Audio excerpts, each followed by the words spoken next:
What transpires when tactical desperation collides with mechanical genius, transforming a medium bomber designed for high-altitude precision into a low-flying, 8-gun, ship-shredding monster? What happens when innovation, born not in pristine corporate boardrooms but in the dust and grime of maintenance hangars, ignores every codified military regulation? On March 3, 1943, the Imperial Japanese Navy was about to receive the catastrophic answer to these inquiries, witnessing the most brutal 15 minutes of naval warfare they had ever encountered. This is the compelling chronicle of how American battlefield improvisation converted the B-25 Mitchell bomber into a flying gunship so devastating it could literally tear enemy vessels in half, fundamentally altering the entire trajectory of the Pacific conflict. It all began in 1942, a year defined by retreat and overwhelming loss. Following the devastating strike on Pearl Harbor, the fall of the Philippines, and the overrun garrisons of Wake Island, the Japanese military apparatus appeared relentless and unstoppable. Their vast empire had been rapidly stretched across immense stretches of ocean, and their strategic method was brutally simple: reinforce and resupply existing garrisons with massive, heavily protected convoys. Allied forces, still reeling and critically weak, seemed incapable of intercepting or stopping this logistical lifeline. In the sprawling theater of the Southwest Pacific, General Douglas MacArthur's command was barely holding on. Allied air assets were dutifully attacking the Japanese convoys, but they employed obsolete methods. They relied on the old way, high-altitude bombing runs, utilizing heavy B-17 flying fortresses. These bombers released their deadly ordnance from 20,000 feet, desperately hoping that gravity and sheer luck would guide the bombs into the fast-moving ships far below. The results, however, were dismally predictable. Ship after ship successfully reached its destination.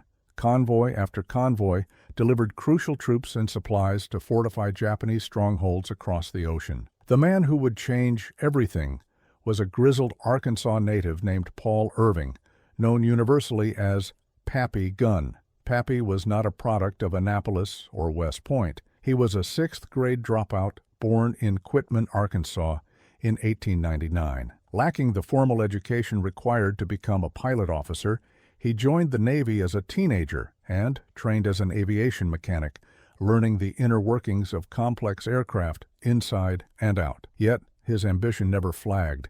He saved every penny he earned, eventually purchasing his own surplus seaplane and teaching himself the art of flight. By the time the Second World War erupted, Papy had already served 2 decades as one of the Navy's rare enlisted pilots, known as naval aviation pilots. He had flown from America's earliest aircraft carriers, the USS Langley, the USS Lexington, and the USS Saratoga. These 20 years taught him an invaluable lesson: how to innovate, how to improvise, and how to make do with whatever was available. He had retired from the Navy by the time he was offered an officer's commission at age 40. Papy had moved his life, his wife Polly, and their 4 children to the Philippines, where he realized his personal dream by founding Philippine Airlines with a small fleet of 4 Red Beechcraft aircraft. It was a simple, fulfilling life, built on flying passengers between the islands, a life defined by building something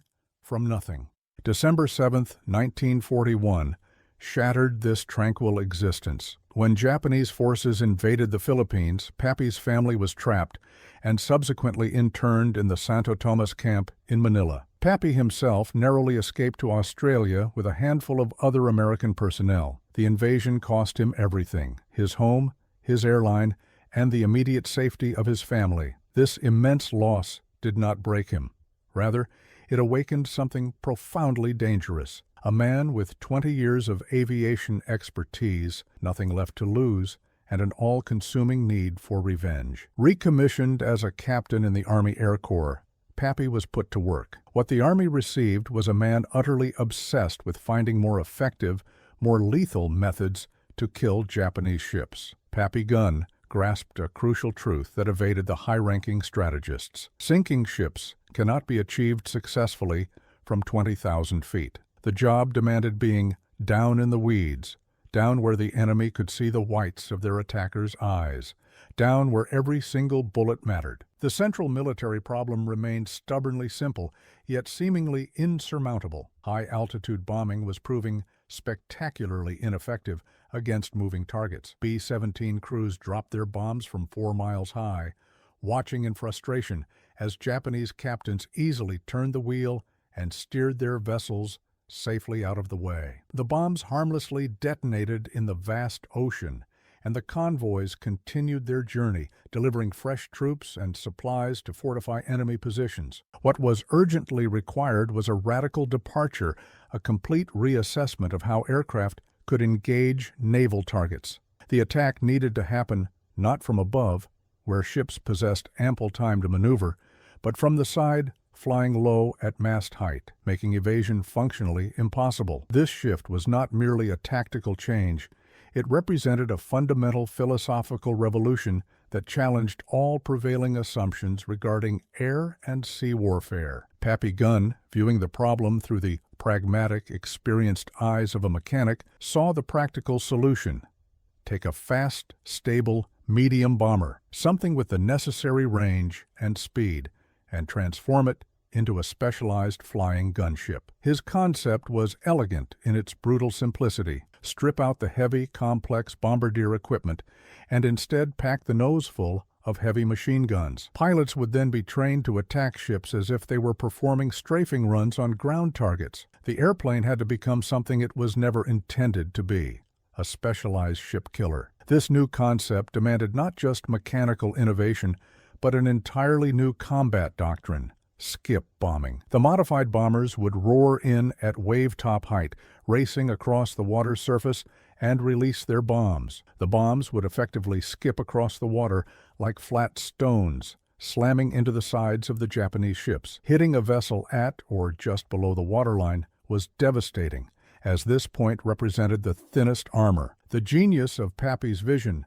was its overwhelming layered attack. While the skip bombs targeted the vulnerable hull, the concentrated firepower from the nose guns would simultaneously sweep the decks. This intense, accurate strafing would neutralize the enemy's anti-aircraft crews, making it impossible for the Japanese to defend themselves effectively. In the summer of 1942, Papy Gunn began the transformation of American air power, working closely with Jack Fox, a representative from North American aviation. They initially experimented with the Douglas A-20 Havoc light bomber, but it was the B-25 Mitchell medium bomber that truly became their masterpiece. The modification process was a gritty fusion of engineering ingenuity and necessity-driven scavenging, what Papy's crew affectionately called organized theft. They would retrieve heavy .50 caliber machine guns from crashed fighters that were beyond repair. The crews would then surgically remove the bombardier compartments from the B-25s and cram the nose with as many of the heavy machine guns as they could physically fit. Initially, the first modified bombers carried 4 guns, then 6, and eventually some B-25s were adapted to carry an incredible 18 forward-firing .50 caliber machine guns. This translated to the concentrated firepower equivalent of 3 P-51 Mustang fighters, all packed into a single aircraft nose. But the guns were merely half the innovation. The true revolution lay in the required tactics. Pilots had to completely relearn how to fly. They had to master flying at wave-top height, threading their path between enemy ships while under continuous, intense anti-aircraft fire. They had to cultivate nerves of steel and absolute confidence in their aircraft to master the art of skip bombing, which demanded perfect timing. Pilots would release the 500-pound bombs while flying at a terrifying 50 feet above the water. The resulting bounce across the surface would ensure the bombs struck the ships exactly at their most vulnerable point, the waterline. General George Kenney, the commander of the 5th Air Force, instantly grasped the game-changing potential of Papy's innovations. He swiftly appointed Gunn to his personal staff, granting him carte blanche to modify and weaponize as many bombers as the crews could manage. By the opening months of 1943, entire squadrons of these newly configured flying gunships were primed and ready for deployment. The Japanese had no possible way of anticipating the terror that was about to be unleashed. Their intelligence services possessed no concept that the American medium bomber could be repurposed into such a lethally effective anti-ship weapon. They continued to plan their massive convoy operations based on the ingrained assumption that they would face the traditional, ineffective, high-altitude bombing attacks that they had successfully counteracted throughout the previous year. They were about to be catastrophically mistaken. The transformation of the B-25 embodied a fundamentally American approach to warfare, one that prioritized improvisation and immediate field modification. This approach stood in stark contrast to the Japanese military philosophy, which placed near-sacred reliance on rigid doctrine and inflexible, prescribed tactics. This cultural disparity would ultimately prove decisive in the Pacific theater.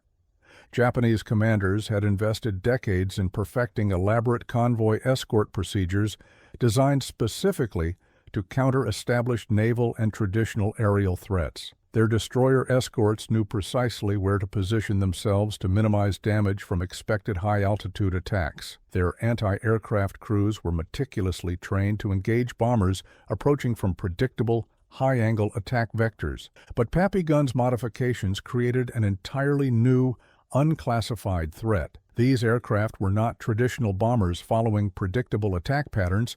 They were hybrid weapons, combining the most lethal features of fighters, bombers, and attack aircraft into a single, unprecedented entity. Because no one had ever conceived of such weapons before, the Japanese possessed absolutely no established doctrine for countering them. The immediate, visceral nature of the new tactics carried profound psychological weight. Skip bombing and low-level strafing made air attacks on ships far more personal and horrifyingly immediate than the sanitized, distant warfare of strategic bombing. Pilots could clearly observe individual sailors on the enemy decks. They could witness the instant, brutal effects of their intense gunfire. The Japanese were winning because they embraced casualties in pursuit of strategic goals. American forces had to be equally innovative, equally ruthless, and equally willing to risk everything to achieve definitive victory. The 8-gun nose was far more than a weapon modification. It was a powerful declaration that America would fight the war with every available tool, every radical innovation, and every desperate, necessary measure at its disposal. The moment of reckoning arrived on March 3, 1943, in the Battle of the Bismarck Sea. The target, 8 Japanese transport ships, heavily escorted by 8 destroyers, carrying nearly 7,000 desperately needed troops intended to reinforce Japanese positions in New Guinea. For the Imperial Japanese Navy, this was considered a routine operation, just another convoy, making the vital, established run from Rabaul to Leh, one of dozens that had proceeded successfully before it. This time, however, they faced a nightmare that existed outside their strategic planning. At 10:15 a.m., 13 modified B-25 Mitchell bombers materialized on the horizon, flying in flawless formation just 50 feet above the Pacific swells. To the Japanese lookouts, they may initially have appeared to be standard American medium bombers, preparing for another predictable, ineffective, high-altitude attack. The Japanese could not have been more completely wrong.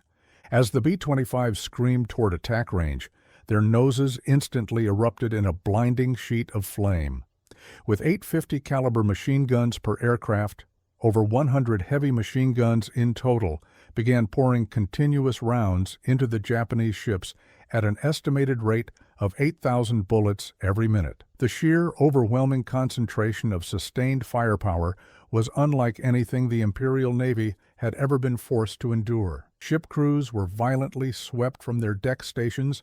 Anti-aircraft guns fell silent as their operators were instantly killed or forced into frantic, useless cover. The intense strafing, however, was only the beginning of the horror. As the gunships swept across the convoy, they released their skip bombs, the 500-pound weapons that bounded across the water and violently slammed into the ship's vulnerable hulls below the waterline. The Japanese vessels, which were structurally designed to withstand conventional shell fire from other surface warships, were rendered completely helpless and vulnerable to this entirely new, low-angle form of attack. In a mere 15 minutes, the engagement was decisively concluded. 8 transports and 4 destroyers, a crushing 3/4 of the entire convoy, lay sinking or burning on the sea. Of the 6,900 Japanese troops aboard, fewer than 1,200 would ever reach their destination. The rest perished, were wounded, or would spend the remainder of the conflict as shipwrecked survivors, struggling fruitlessly to reach friendly territory. The Emperor's ships could no longer navigate freely across the vast Pacific. America had found its decisive ship, killer, and it was a weapon the enemy had never conceived was possible. The Japanese Navy would never again attempt to dispatch large organized convoys across the Bismarck Sea. The era of relentless Japanese expansion in the Pacific was abruptly, violently halted, ended not by massive, intricate fleet actions or protracted strategic bombing campaigns, but by the devastating 8-gun nose of a medium bomber, the concept of which was conceived entirely in the pragmatic, vengeful mind of a 6th-grade dropout from Arkansas. And at the center of that total victory lay a simple, enduring truth. Sometimes the most devastatingly effective weapons are derived not from an endless pursuit of engineering perfection, but from the desperate, necessary creativity of those few individuals who utterly refuse to accept the inevitability of defeat. The 8-gun nose accomplished far more than the simple act of sinking ships. It ripped gaping holes in the confidence of the Japanese High Command, tore apart their strategic planning assumptions, and established, beyond any doubt, that in the unforgiving realm of warfare, innovation and adaptation will always triumph over rigid tradition. Paul Papy Gunn, the mechanic who lacked the education for an officer's commission, changed the very course of history with nothing more complex than salvaged machine guns and the profound courage required to ignore every rule in the book. When those 8 guns in the B-25's nose opened fire on March 3, 1943, they were announcing not merely the arrival of a fearsome new weapon, but a solemn declaration that America would never cease innovating, never stop adapting, and never stop finding inventive new methods to defend the concept of freedom. The Japanese had taught America a hard lesson at Pearl Harbor. That surprise, when executed perfectly, could instantaneously change the course of history. Yet, in the blood-soaked skies high above the Bismarck Sea, America returned that devastating favor with interest. The student had, in a single, terrifying quarter hour, become the master. 8 guns, 15 minutes, and the beginning of the inevitable end for Japanese naval supremacy in the vast Pacific. The day Japan faced the B-25's 8-gun nose, they were forced to concede that true military might lies not in disciplined adherence to dated doctrine, but in the revolutionary ability to invent the future battlefield, forcing your enemy to fight a war they never even realized existed. What other certainties, then, must we challenge in our own time, accepting that the greatest victories are often found by the mechanic in the hangar, willing to tear apart tradition for the sake of the future?